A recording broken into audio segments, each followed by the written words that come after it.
I'm going to demonstrate how using a paperclip, how to pick a pinch pair of Smith and Wesson Model 300 handcuffs that are real. Okay, it's pretty simple. You first put it in and you'll bend it this way.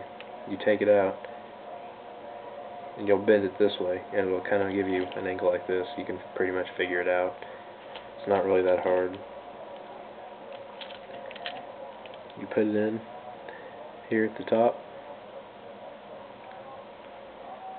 and you get it sometimes.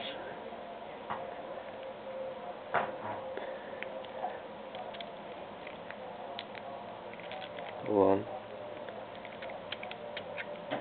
It's open.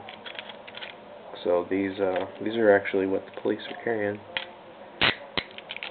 So yeah, if you own a pair of these and you don't want your friend or your convict to get out, or whoever you're playing with or securing, make sure you lock that so they don't get out, because it's fairly simple.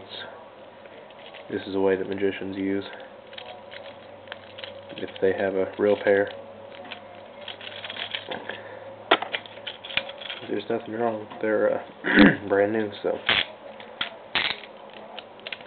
that's how to do it.